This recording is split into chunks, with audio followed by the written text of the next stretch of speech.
Bonjour à tous. Comment passer en CELARL? Est-ce compliqué? De nombreux praticiens s'interrogent sur les modalités de passage en société d'exercice libéral à responsabilité limitée. Est-ce compliqué? Non. Il existe effectivement deux méthodologies particulières qui permettent effectivement d'arriver à ce but. La première, la plus classique, est une opération de cession. Le praticien, exerçant à titre individuel et donc détenant à la fois des actifs incorporels et corporels. Actifs incorporels, il s'agit de la patientèle, bien évidemment, et actifs corporels, il s'agit de biens matériels, le fauteuil, radio panoramique et autres équipements spécifiques à votre profession. Eh bien, ce dernier va effectivement procéder à la cession de l'ensemble de ses actifs à la société d'exercice libéral qui va emprunter pour pouvoir financer le montant de rachat. De façon très concrète, cette opération permet aux praticiens de dégager du cash. La taxation sera réalisée de la façon suivante. La plus-value des actifs incorporels est taxée au taux de 31,50%, à savoir 16% sur la plus-value des actifs incorporels et 15,50% de prélèvements sociaux additionnels.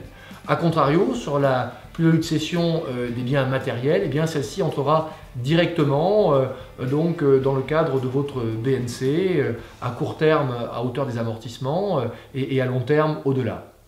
L'opération de cession présente un avantage indéniable. Elle permet de purger toute fiscalité et donc d'éviter tout report ou sursis d'imposition ultérieure.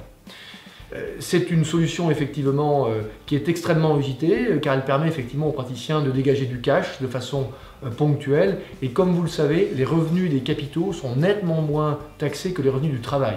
En effet, les revenus du travail sont taxés à un taux moyen de cotisation sociale de l'ordre de 41%, mais également à l'impôt sur le revenu dans une tranche moyenne oscillant entre 20 et 30% selon les praticiens. La deuxième façon de passer en CELARL est la méthodologie dite de l'apport. C'est-à-dire que le praticien va procéder à une évaluation de ses actifs, incorporels, patientèles donc, et matériels également, donc il va comparer à la valeur nette comptable de ceux-ci. Il va également prendre en considération les passifs de son cabinet et le différentiel entre la valeur vénale de ses actifs et la valeur nominale de ses emprunts, de ses passifs, constituera ce qu'on appelle le capital social.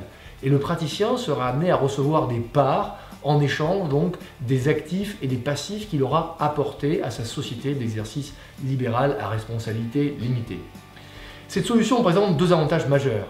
Elle ne crée pas de nouvel endettement, donc elle permet effectivement de partir sur des bases saines d'un point de vue financier, et elle permet également d'optimiser ses distributions de dividendes, puisque, comme vous le savez peut-être, dans une CELARL, lorsqu'une distribution de dividendes est réalisée jusqu'à hauteur de 10% du capital social, eh bien vous pouvez bénéficier d'une exonération de cotisation sociale URSSAF et caisse de retraite.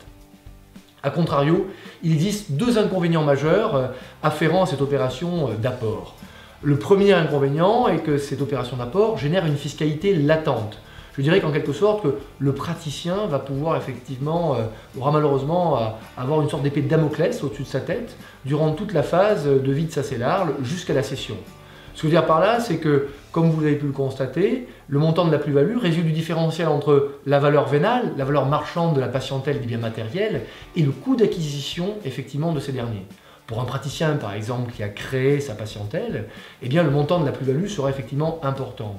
Et quel que soit le prix de cession ultérieur, soit prix de cession des actifs par la CELARL, ou alors prix de cession des titres, eh bien, l'administration fiscale va conserver dans ses fichiers, en quelque sorte, le montant de la plus-value qui aura été mis effectivement en report d'imposition. Et toute opération de cession, à l'exception du départ à la retraite, entraînera une taxation efficiente donc des plus-values. En conclusion, des études et simulations financières doivent être réalisées, à la fois sur le plan fiscal, à la fois sur le plan social et bien évidemment sur le plan financier, pour pouvoir choisir la solution la plus optimale. Soit vous optez effectivement pour une solution générant du cash, il s'agit d'opérations de cession, ou alors pour une opération beaucoup plus neutre sur le plan financier, sans effectivement réalisation financière à proprement parler, sans cash dégagé, et à ce moment-là il s'agit d'opérations de l'apport. Je me tiens bien évidemment à votre disposition afin d'effectuer toutes les simulations et études nécessaires pour vous accompagner dans cette démarche. N'hésitez pas, à très bientôt dans vos cabinets. Au revoir.